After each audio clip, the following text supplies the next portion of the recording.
Music School Admissions presentation. I'm going to start today by laying out our agenda for this presentation. We're going to walk through a few introductions, introduce who's sitting up here today, and then I want to talk to you about what's special about applying to music school. And we've each brainstormed some common misconceptions about the process that we wanted to talk through with you. And then we are going to close our presentation time with some advice that we have come up with for prospective students. And then we'll get some time for Q&A. My name is Danielle Arnold. I am the Assistant Director of Admissions at the Eastman School of Music.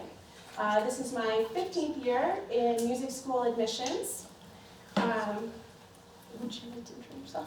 My name is Lena Bond from the Department School of Music at USC, and my pronouns are she, her, hers, and I teach violin, chamber music, and I'm the chair of strings.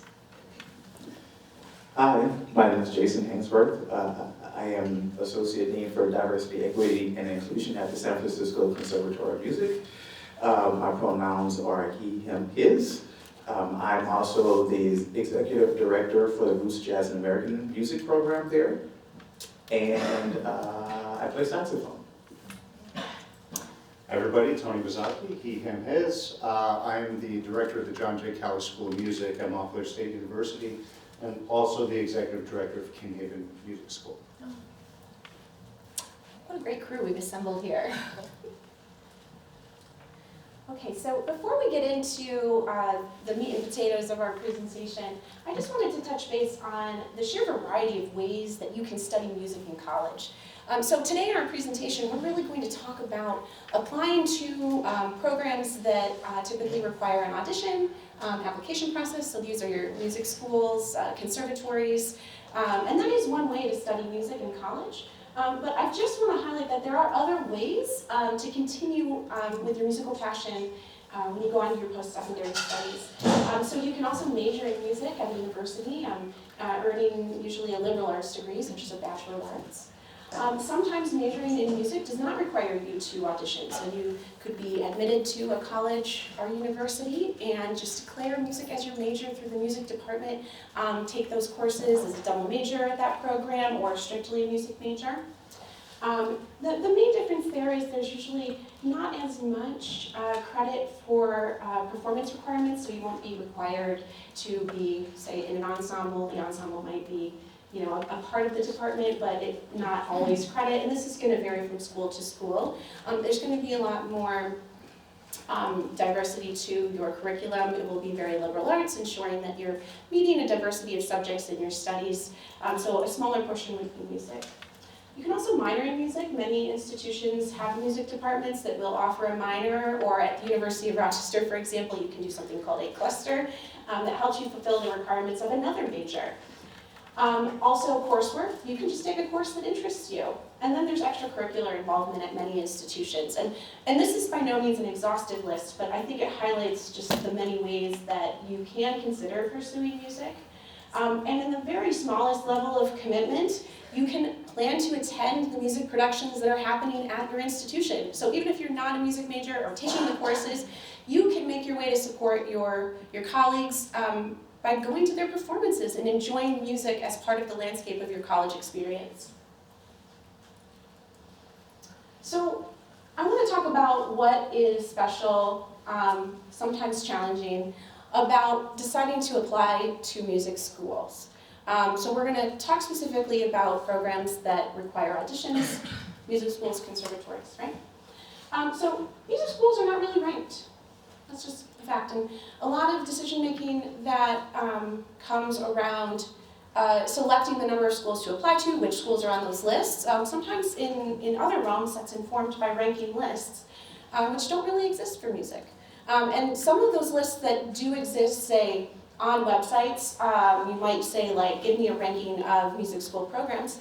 Some of these some can be unreliable. The sourcing can be very subjective. And sometimes they can be downright confusing. So if you did US News and World Report list, some places that don't even have music programs show up on the list as a school to consider to study music.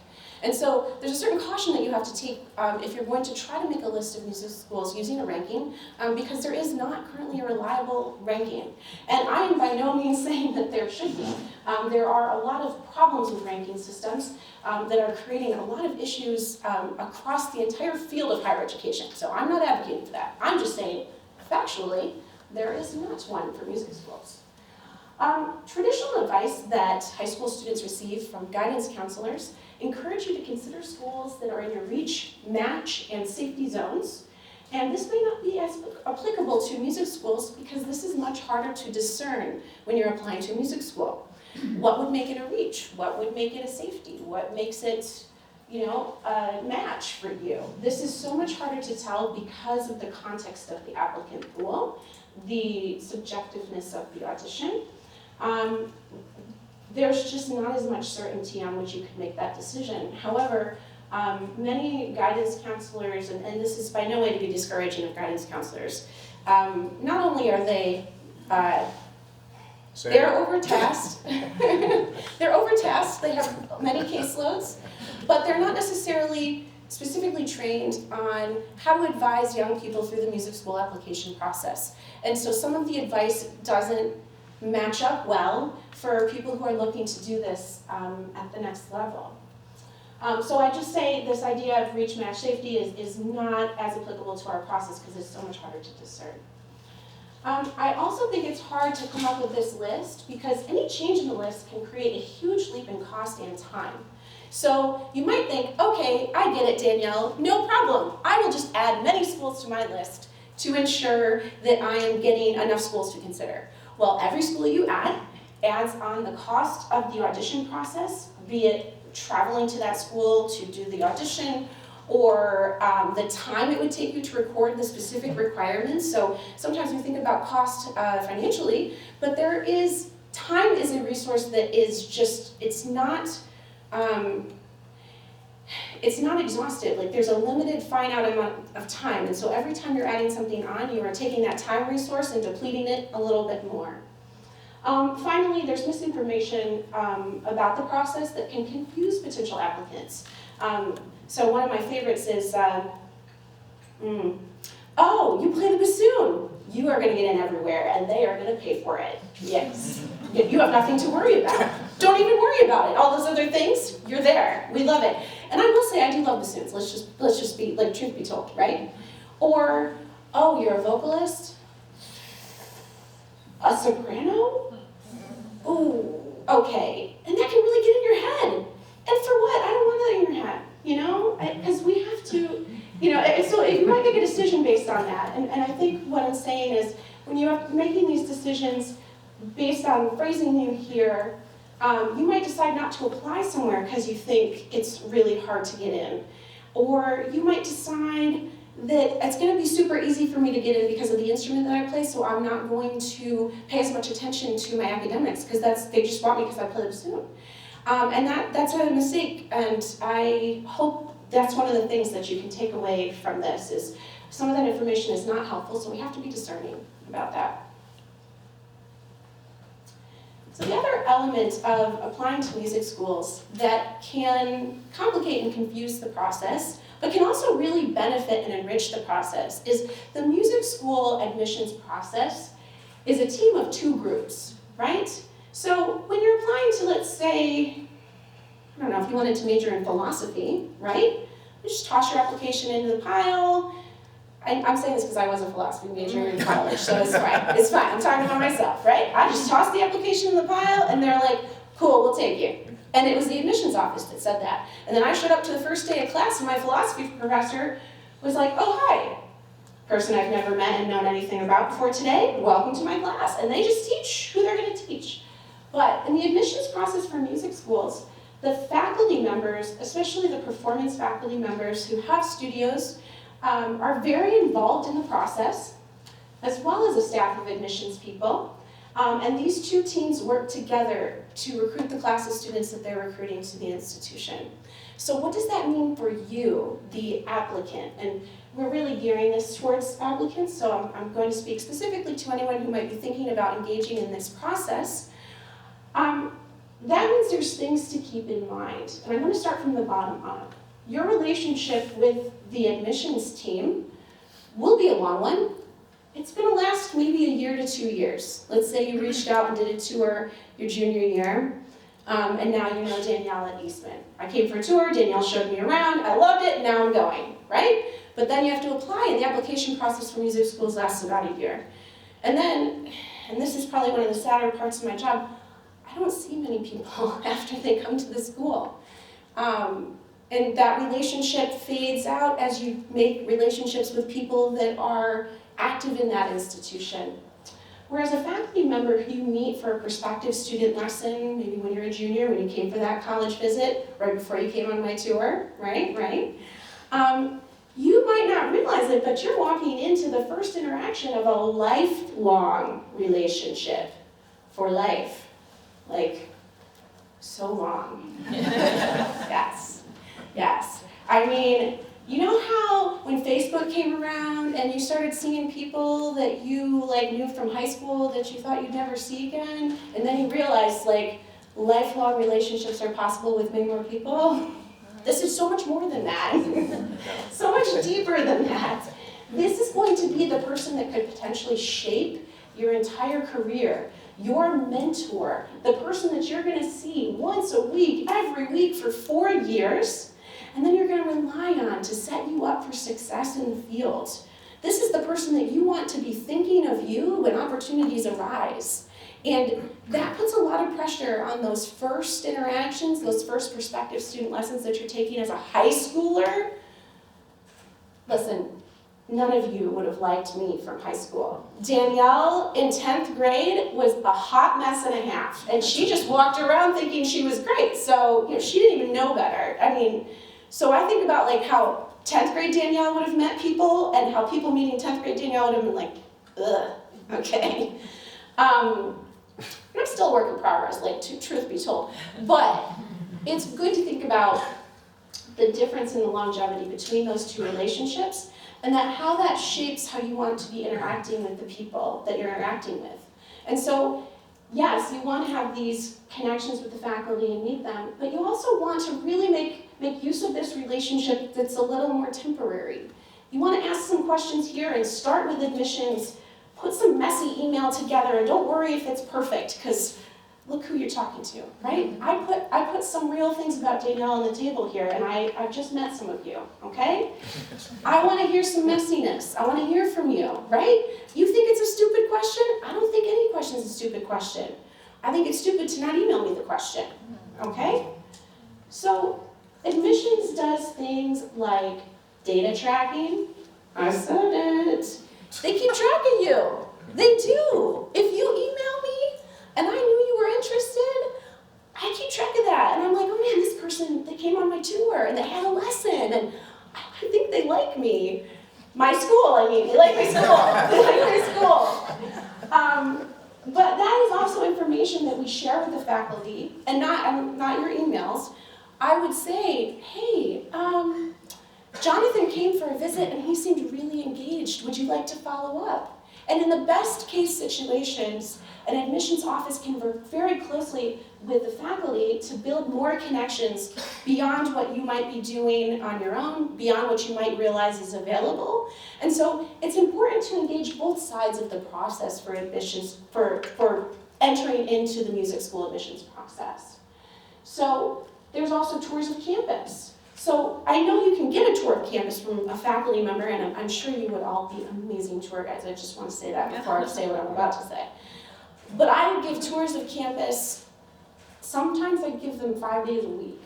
I have students that I train on how to give tour guides, and I can get you connected with current students to give you those tours. I want you to see the campus, and I want you to see it from our perspective, giving you access to all the spaces. So I have an agreement with our concert office where they'll let me access any of the halls and turn on the lights so you can see all that, access the practice rooms, access the student living center, the dormitories. So the admissions office is given that access for the purpose of showing you all of the things. And I'm sure you can find other people to show you all the things, but we want to show you all the things. We're also a really great connection to all of the resources of the institution and general information about the admissions process. And again, we are a talkative bunch. We are just so happy to hear from you and answer your questions.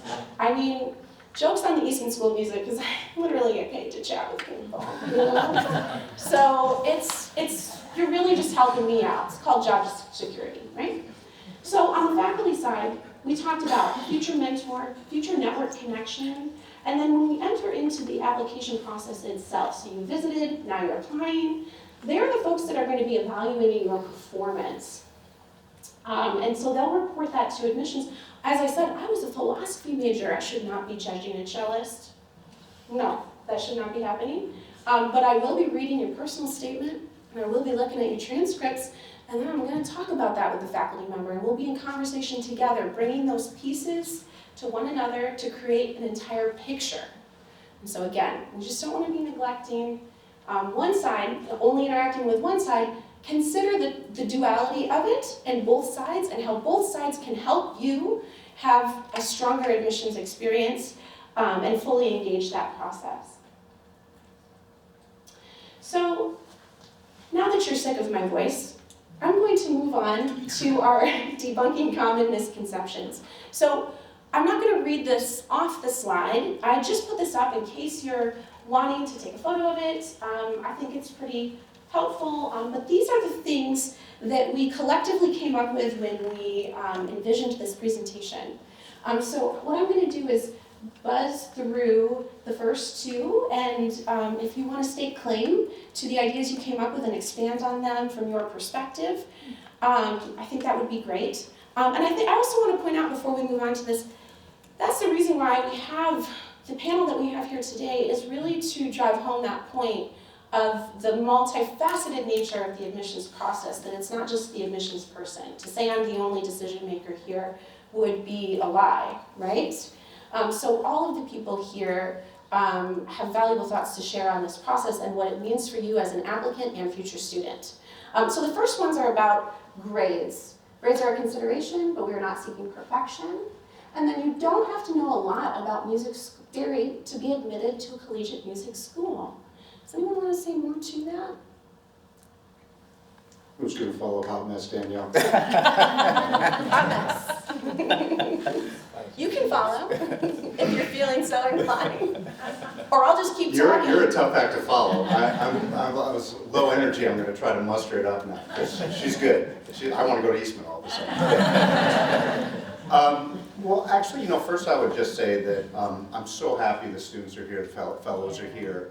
First of all, congrats for being here, and I'm just so thankful that all of you are interested in a life of music, so far, and hopefully beyond that.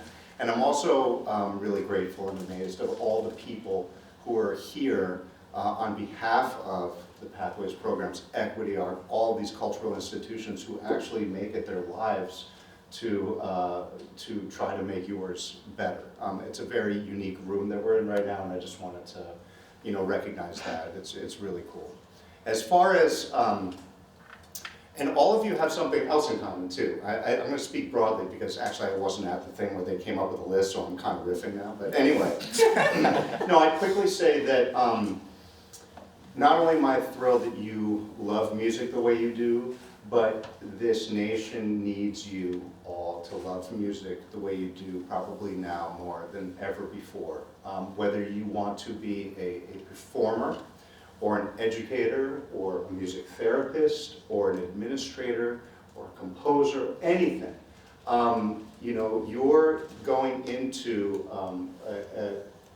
perhaps an institute of higher education to not only really refine your skills, but maybe even open up your eyes to do something different, because all of you need to go out into the world and actually make it better through music in some way, and that is what your next step is. And I'm always excited to really talk about that.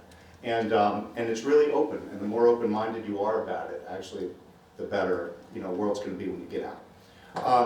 Yeah, so music theory. Tell us about music theory. Well, I mean, I would just say that at the Cali School of Music, I would differentiate us from some other places in that we are a school of music within a university, right? So by our very nature, you have to be accepted to the School of Music and you have to be accepted to the university. That's different than some other places that I'm sure we'll talk about.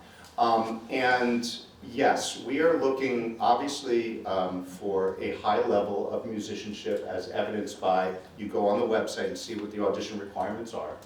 But although we've loosened them up a lot, and that's not to actually say that we've watered them down, it's quite different actually. The students during the pandemic actually came to me in my office and were like, you know what?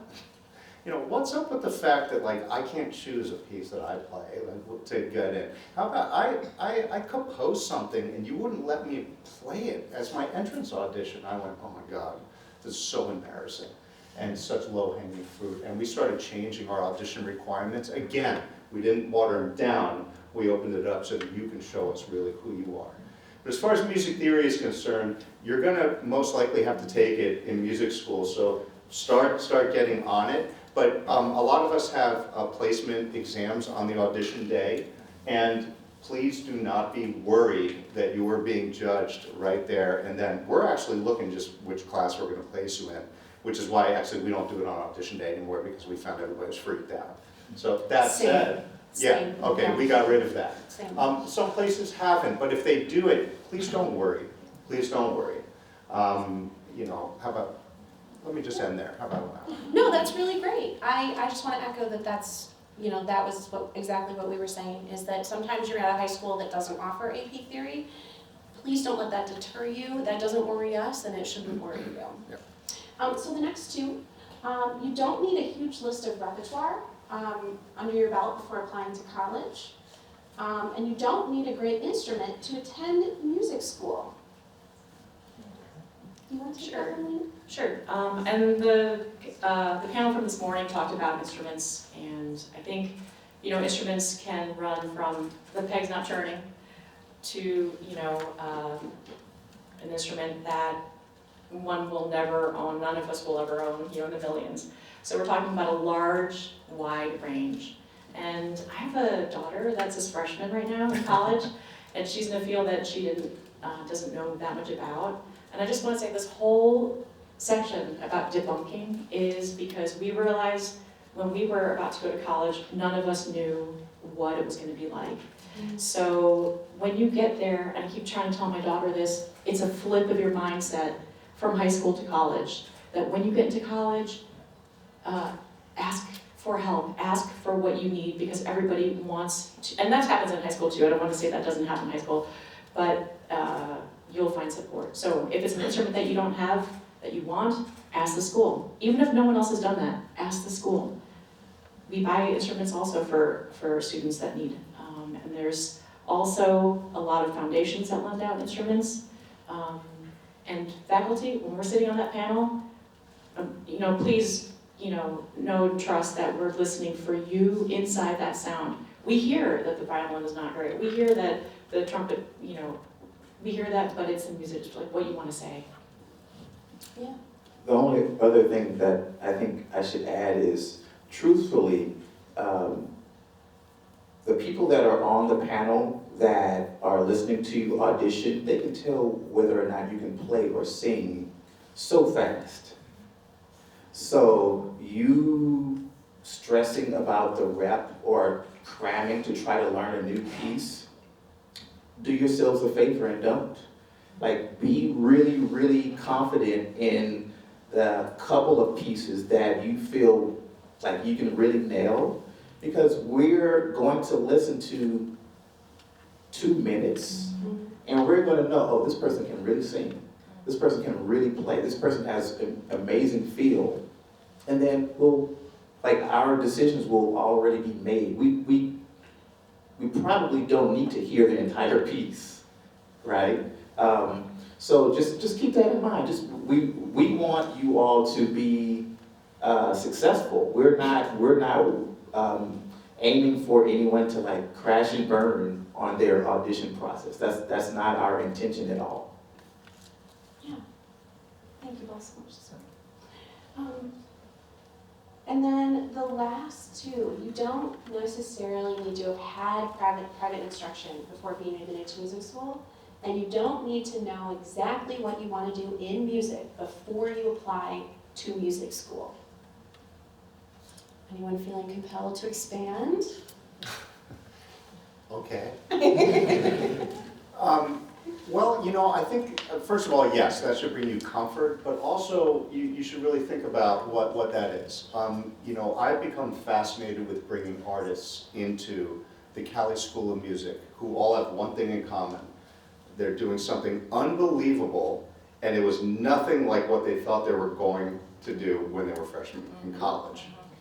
Rhiannon Giddens, Christian McBride, all these people, are just like, and so that's a beautiful thing. Now, you all have something that we didn't have. You talked about Facebook. They weren't born with Facebook. Right. Sorry. But anyway, because you have such a windshield into the world through technology that can kind of get your minds thinking about all the different things that you can possibly do. And I love the fact, I was like all about, I want to play with the symphony orchestra. That's what I want to do with my life. That's it. And that is a beautiful thing. Go with that. While at the same time, do not say, I'm going to play in the symphony orchestra or do nothing, like some of the students I went to school with did. Because, there's this incredible world out there of all these different things. And maybe you'll create your own chamber group and go out and do something. Maybe you'll create your own business. Maybe you'll do these things. So fill your windshield right now with all of these different ideas that technology and YouTube and all these things give you, and say, oh, that's really interesting. Maybe I'll look into that. Does the college offer that? When I go to college, am I allowed to take a jazz course or not? If I'm not, well, maybe I want to find a place that allows me to learn how to improvise. Or can I take a composition course? These are the kind of things. Start thinking about it, because a life in music is broader than maybe you think. Can I put in one more thing? Is that you students also shape curriculum. So it's what I was saying before. Like my daughter, instead of thinking like, oh, my homework in high school is, I gotta do it. It's, wait, I see, so when, in the student panel, it was like, all these careers, but there are no courses that support it. If you go to the faculty or you go to the administration and say, hey, I want to do a minor in this, but it's not supported. I want this class. Guess what happens? The faculty go to administration, they go to curriculum committees, and we start talking about it. And so don't be afraid to ask for what you feel is your identity and what you want. Every path is different. And see if you can just ask. Just keep asking for yourself, advocate for yourself, and say what you want. I do love that idea of creating it too, because you can do something called an independent study where you craft your own study working directly with the faculty, and many faculty are really excited by that prospect of being able to guide you through that. And so it gives you an opportunity to not only seek out something that doesn't exist and create something, and that's really great for your resume, but it also gives the faculty that opportunity to support you in that way and learn some things themselves. And a lot of faculty I've met, they appreciate the joy of lifelong learning. And so I just say, like, you can make things too, just like you said. Yeah. Great. So we're going to move on to our advice for applicants.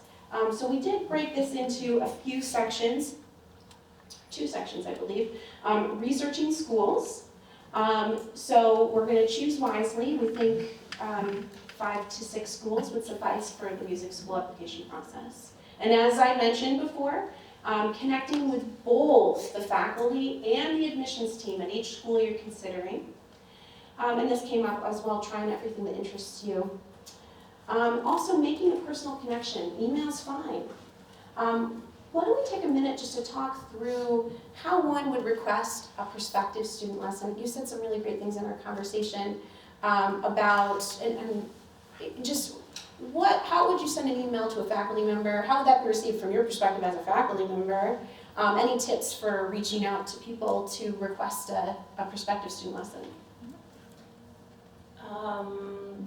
It's never received poorly, never. Doesn't matter how you say it. It's always going to message to the faculty, I'm interested in you, I'm interested in studying with you, which is always a compliment, always an honor.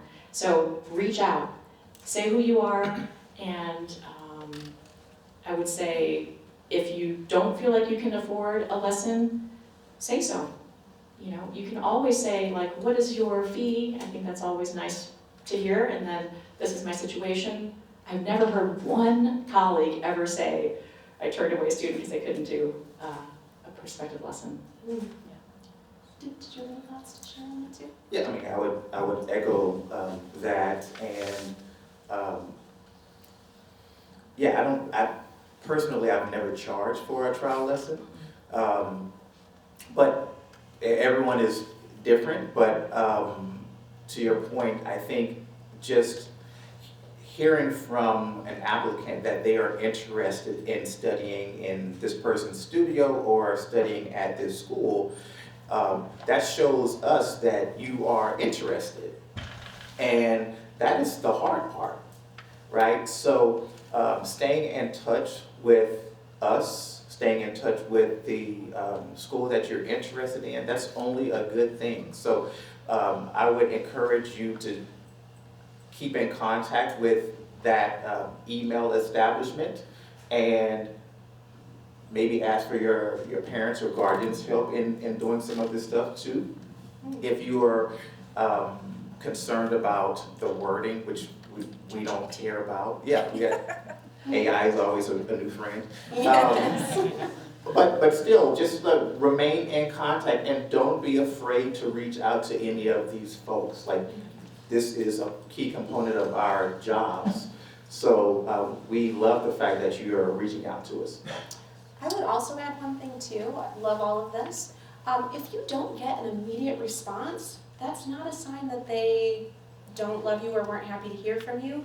That's a sign that our faculty are insanely busy and you might have caught them at a busy time. There's times during the semester when the inboxes get absolutely flooded. And so my advice would be send that email, make a note to yourself. I emailed on Monday, April, whatever. And a week later, if you haven't heard a response, send an email again. And the phrase I like to use is, hello, I just want to get my email to the top of your inbox. I know you're super busy, but I'm still very interested in meeting with you. My favorite phrase, top of the inbox. It gives like a structure to it, right? It's like a bump, right? Did I miss anything? Well, yeah, and that's what I should send my faculty when they don't. You could write that down for me. Well, actually, for the students here, how many people have visited a school of music so far? How many have, and you don't need to say which one, how many people have gone in there and been like, I'm not sure I like the vibe that much? How many people have gone in and said, yeah, I really dig that vibe in there? Okay. That matters a lot, doesn't it? So what we do at our school of music, and I'm not making a pitch for my school of music, I'm not. But at the Cali School of Music, but we recognize that, and by the way, that vibe, that's what you're gonna live in for 4 years or more, right? So that matters a lot, as we were saying, with your private instructor, with whatever. And it's a real thing. Every place has its energy, and it's either gonna jive with you or it's not. So we pay our faculty to give free trial lessons to any student who wants it, because you all deserve to be able to test drive the car before you buy it. And I would advise you not only to take advantage of that, but to tell my colleagues that they should do that too. Number 2 is shadow student days. If they offer a shadow student day, you can come to our university and be a life of a French horn player that day. If you play French horn, you don't want to do that if you're a violinist. But you basically, you can be a student for a day. Anytime it's accessible to you and you can travel there and do something like, please do that. By the way, Zoom lessons are there too. Anything you can do to get that vibe, that will tell you if you're in the right place or not. So yes, that's what I wanted to add on to what you were saying about just checking out the vibe of the school. That is one of the most important things you can do. And I think one of the biggest issues is that for so many years, I think even up to now, everyone is looking basically at the same schools. and asking themselves, well, this person fits here, so I should fit here, which is not smart, right? For a whole bunch of different reasons. One, we are people of color, and one school may not feel safe compared to the other student. I mean, that's just a fact, right? And so not to mention the fit with who you would be studying privately with for 4 years, and whether or not they are, as someone earlier said, seeing you and hearing you. Those are very, very impactful things that you have to think about and that your parents have to think about for you for the next 4 years.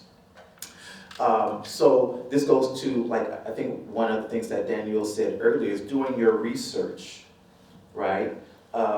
There's more, like I grew up in Texas, so I knew that I could not stay in Texas under no circumstances. But primarily because it was just not, it was not safe for me as an 18-year-old black man living in Texas in the 90s. So I looked at schools outside of Texas, and everyone was telling me, well, you should go to prestigious school X or prestigious school Y or prestigious school Z. And I did my research and I realized, oh, there's no black faculty at these schools. So why would I go there? I'd be in the same situation as if I were in Texas. You see what I'm saying? So those things, you're going to get, what's the word? You're going to get peer pressured into looking at all of these schools that you see your friends or colleagues going to. That may not be the right fit for you. You have to be better than that, right? Not everyone can drive a Ferrari, nor should they. We got a car thing going on. So you have to really do some research, and part of it is education, and part of it is also educating your parents to let them know, just because this school is, and I'm not knocking the more prestigious schools, I happen to work at one, but not every fit is going to be that fit for you. And that is a thing that is just as invaluable as purchasing a professional level instrument for you to play. So I wanted to make sure that I said that to you all. Great, thank you. And we just had our other slide here, which is our advice for applicants when they're in the application process itself. So we came up with, make sure you specify a teacher preference on the application. Be patient with yourself. Be honest about who you are in your essay. And for recordings, find a great space, like a church, school, a bright space. And be sure to dress up for your recordings. Some schools will require preliminary recordings, and it can feel somewhat perfunctory, but you'll want to present yourself professionally in those recordings as well. So I just want to make some space for questions. Oh, there's more. Okay, so sorry. We have time for this? Okay. So our advice for auditioning, we came up with, have your order ready to go. Be ready for that question, where would you like to start? And sometimes they'll ask you to provide your list of repertoire in the audition usually, but you want to be ready for that question. If you could start anywhere, where would you want to start? Be prepared for paper shuffling and other noises, and take your time between pieces.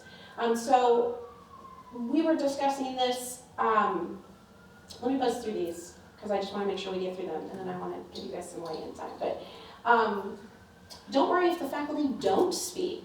So silence isn't necessarily a bad indication or any indication of anything. While you're auditioning, be sure to talk with current students about their experiences at the school, and have some questions ready for the teacher, just in case you do get a chance to ask questions. Because asking questions shows interest, so you want to have a question to ask. So something that really resonated with me in our conversation is the ways that you can practice these things. You can practice your audition material, and you could do that in front of a friend or a loved one and just say, hey, I want you to make a little noise with paper. I want you typing on your computer while I'm playing, just so I can get adjusted to having that going on. Because you might not have had that experience. You might have performed for captive audiences most of the time, so this might be new. You can also encourage the people you're practicing with to interrupt you. Just like at a certain point, just interrupt me. Do a wave and be like, okay, next thing, because that might happen too. Would you guys like to expand on some of our advice for the audition portion of your application? I knew a professor who would throw paper at their student while they were playing, like little spitballs, and try to distract them when they were performing just to see if they could stay focused. I always like to tell the story about Michael Phelps, the great swimmer, Olympic swimmer. I heard that his coach intentionally does certain thing when he does his practice. They might tear something off of or crack a goggle or do everything in not perfect conditions. I just thought that was awesome because it's it won't be perfect conditions. Yeah. If I had one recommendation is, has anybody read this book called The Little Book of Talent? The Little Book of, oh man, this is going to be the best moment ever. Anyway, so it's only a couple bucks. I can't remember the author right now. It's called The Little Book of Talent, and basically the author traveled around the entire world to find what he called hotspots of talent, right? Like hockey players in Canada, gymnastics in Russia, et cetera, et cetera. It's like, what is going on? Or all these people have different DNA? But he found that they were being trained in very, very specific ways and how they became great. And every page is this one page of just a couple paragraphs of something you can just read for one day and think about how they became great. If I had to go back, it would be the first book I read, and it's the first book I give all of my students. It's called The Little Book of Talent. Be the best $7 you've ever spent in your life, and that'll tell you everything you need to know about auditions, preparation, and performing. Daniel Coyle. Daniel Coyle. Yes. Thank you. I'm telling you, the best book. Your Pathways people said that they're going to buy it for all of you, so. They just said, I think I heard it. All right, so with all of that being said, does anyone have any questions for the panel? Yes? Can you go through the difference in audition processing between going into a music major and a music minor? Yeah, so so the question was, what is the difference between the auditions that you would have to perform if you were applying as a major in music or if you're seeking to add a minor in music? Yeah, I do. I direct also the non-major program at USC for strings. So our teachers are graduate students in the non-major program. I'm also the faculty advisor for 150 non-major orchestra members. It's a huge orchestra, and this is all students who are neuroscience majors.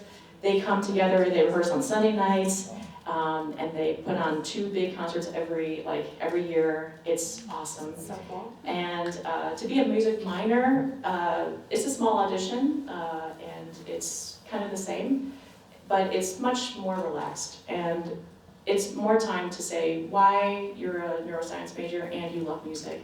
And yeah, I highly encourage non-major path. It can be very rich.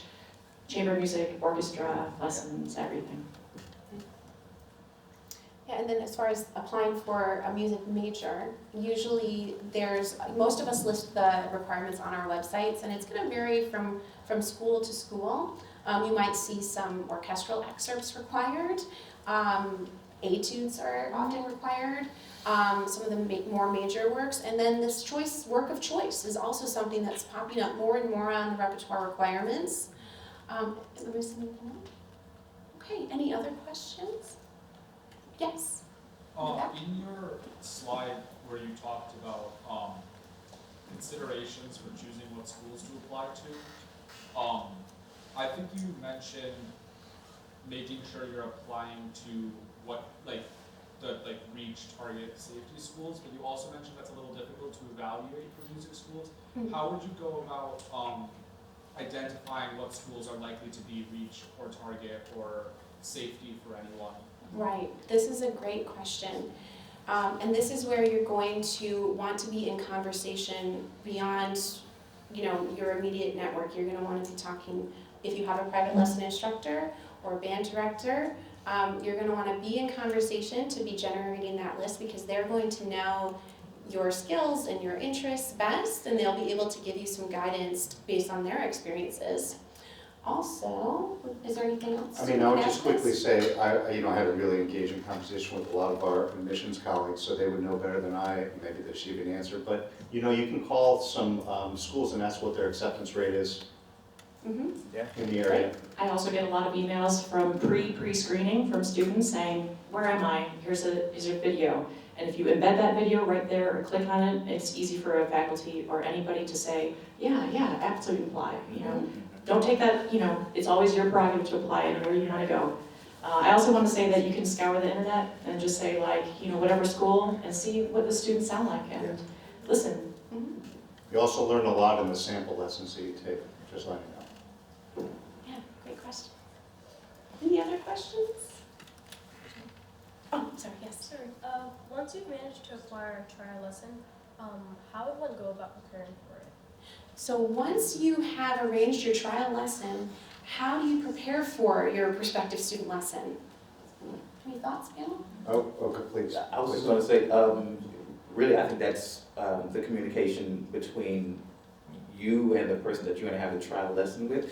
A great question would be, is there anything that you would like for me to have prepared? And usually, the answer is pretty consistent across the board. I mean, they just want to hear something that you're comfortable playing, right? So again, I don't think it's anything that you have to cram to learn. They're not going to ask for that. They just want to hear your musicianship, right? So hopefully that helps. I'll tell you what my colleagues and I talk about a lot about prospective students is it's more about your flexibility. So I would say bring in a piece that you feel the notes are easy. Their notes are like you got it. But when a teacher tells you something, to see how flexible, okay, I'm gonna try that. Open-mindedness, flexibility, personality, will this person fit in chamber music and be a collaborative person? Whatever the school values, I think, is kind of much, not like I'm gonna play perfectly. I would just also say it depends when you take the lesson. So I would highly recommend, if you can, to take a lesson earlier rather than later, in junior year, even better. But if it's in your senior year and not your audition year, most of the time you're going to be bringing your audition repertoire based on that school, right? Yes. And don't make the mistake I did. I took my trial lesson 1 month before my audition. I heard Juilliard, he's like, you're not getting in. But I got in. That guy. But anyway, I didn't go.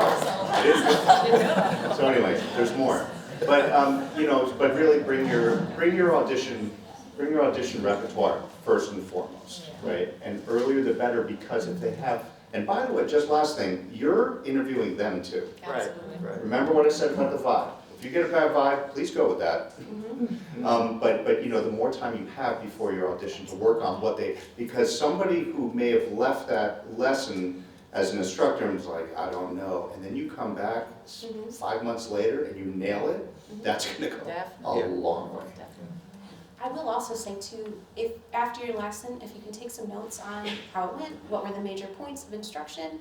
I've heard many faculty at Eastman reflect on how they noticed that the student had incorporated some of the things they had suggested in the lesson.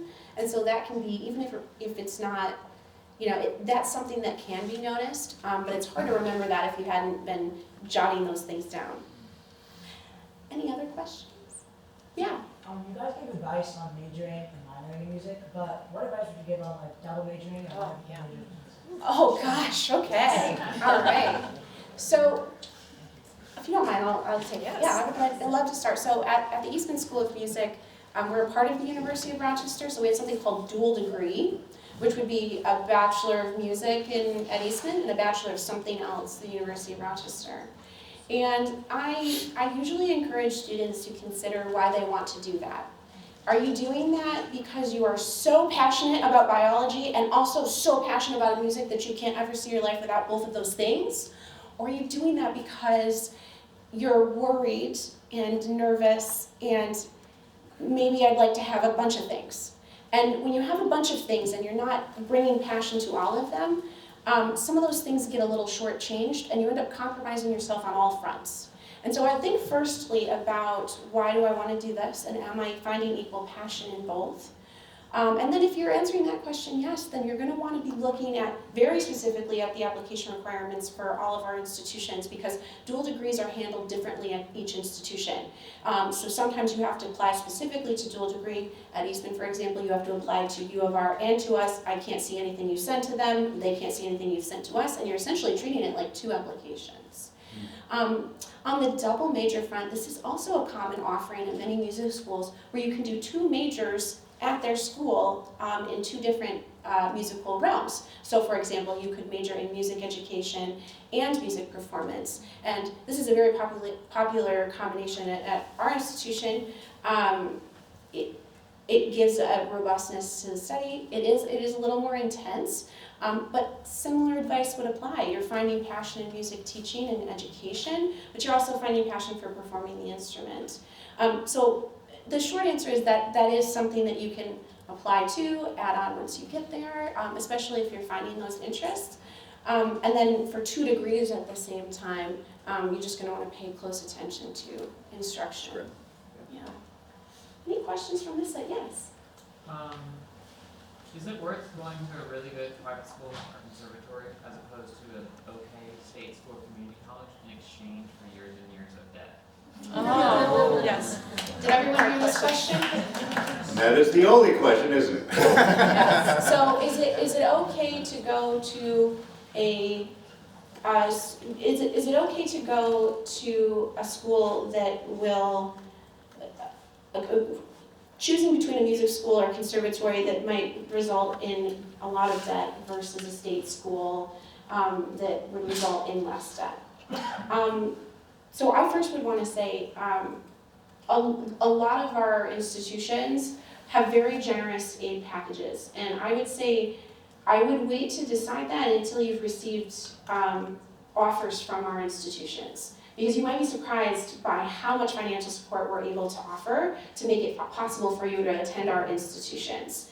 That being said, if price is a concern, that's going to be something you're going to want to weave into your college list and having different schools that have different price points so that you can view all options on the table. As far as the choice between the two, does someone want to weigh in on that decision? So it's a great question. It is a great question. So Montclair State University, I would say, used to be considered an okay state institution. It is no longer an okay state institution. It is a wonderful in-state institution. So the answer is no, you should not sacrifice your desire to get the best education. But there is a school out there for every single person in here that you should not be straddled with debt when you leave, because you will lose your freedom as a creative musician. Full stop. So that's it. There are some great schools and you need to find them. So you can have your cake and eat it too. You just need to figure out what that is. And yes, actually, go to all of them, apply to all of them, see where it goes, but do not go into major debt. Do not. I guess I work at a private school, so well, I would say the same thing. You should apply to any and all of the schools that you think will be a good fit for you, first and foremost, right? And I'm saying this, I went to 2 state, but I guess I went to 3 state universities. From my perspective, I think that depending on what you are inclined to study and what you want your career to look like, that is a particular deciding factor in a lot of this stuff. That is to say, the influence and the connections and the resources that you will have at school X compared to school Y. There has to be consideration about short-term debt compared to long-term debt, in my opinion. So I am a firm believer in investing in yourself, right? And sometimes that investment may be, I don't want to say you're like underwater in terms of like student loans, because I think that's not productive. But if you are studying at a school where the tuition is, high, but you're making all kinds of connections because of the people that you're studying with, and those people are industry insiders and people that are actually on the scene that you're trying to be on yourself, that will be an investment in yourself, because hopefully those mentors are going to look out for you for the rest of your career. And I think that's a deciding factor in some of the places that you go to. When I was your age, and that is a very old person statement, fortunately I had access to mentors that taught at state universities that I really wanted to study with and were kind of like on the scene in my field. I'm a jazz musician. So that made things a lot easier for me. I should also say that I'm the rare person. I have degrees in classical music and in jazz music. So like I kind of bounced around all the time and made sure that my mentors were people that were actually doing the thing. Like they weren't just like in their office giving lessons and just staying in their office. But if they could not make a performance, they would use me as their sub. And those are invaluable connections, once again, because they introduced me to other people that they were associated with. So it's a little bit of a dance, but again, that's where that research comes into play. Yeah. So before I make room for one more question, I just want to say that as we're wrapping up this presentation, the conversation is not over. I already told you to reach out to me, and I told you to reach out to my admissions colleagues at all of the fine institutions that you're going to meet tonight at the college fair. We all love chatting with humans, all humans. Love it. And we love hearing from you, and we love answering your questions. And so if you had a question that we weren't able to get to, I hope that you won't consider it lost. I hope you jot it down, and I hope you reach out to us. Myself, anyone here? Yep, they all agree. And but then especially the folks that you're gonna meet downstairs at those tables. I've worked in the field of music school admissions, again, for more than a decade, and I am constantly impressed with the professionalism and the collegiality and the kindness of this group of people, and I hope that you'll feel confident to connect with them and ask your questions. So does anyone want to be the last question for today? Yes? Do you have any advice on choosing which school to attend after auditions, once you get the decisions in? Yeah, so the question was, once you receive your results from the school, what advice would you have about making that decision about where to attend? I think if you do everything that we were talking about previously, right, and you pick the schools that you possibly want to go to, and let's just say you've done everything perfectly, you've visited the schools, you've met everybody, I really hope that you have the very difficult decision of having to pick between 2 or 3. Good for you. You win. You win. So if you haven't done your total due diligence for whatever reason and you get into some schools, well, in this particular year, you got to June 1st to, go visit, dig as deep as you can, go meet as many people as you can, ask them if they have an acceptable student stay, if you could do, that. But in general, if you've done your work on the front end, I know it's going to be a really, really difficult decision, but for the most part, it's a good decision to make. And of course, cost plays into it. I would say, and we don't, I don't think we talk about this enough, but where are you gonna be happy? Mm. Like, you're all the kids, so you should also have fun. Where are you gonna have fun, Mhm. right? And Like party school fun, is that what you're I went to Florida State, so yes. But lastly, where are you going to belong? Yes. Right? To me, all three of those things tie into one another. Like, is this going to be a place where you're going to find your community, whatever community that's going to be to you? And are you going to have fun? You're going to be there for 4 years. And like, you should be happy within those 4 years. So, and I know that's kind of a very broad statement, but I went to school for 1 year at a place where I was not happy, which is why I went there for only 1 year.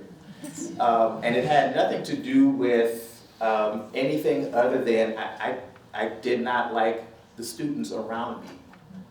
So I had to get out of there. So I would encourage you to factor that in because that's really important. 4 years is a long time, right? Yeah, I love that. I think it is. It does require some reflection on what's important to you, on how the space feels to you, some honesty about the feelings, because there are a lot of really amazing schools that have that name, like we were talking about moments ago, and you're like, wow, I should really like it here because this is like a phenomenal name, but I don't feel that way. And that's okay. And so I love this advice that all of our panelists are giving about reflecting on how you feel about the space, thinking on your priorities, be it money or the opportunities for curriculum. Just think on what your priorities are so that you can put that up against the schools that you have available to you as options. But then at the end of the day, are you going to be happy? And I think that's the most important thing. Like, is this a place where I can thrive on all levels? I'm so sorry, Lena, did you have something you wanted to add? Awesome, everybody agreed. Well, that is our presentation. Thank you so much for being such a good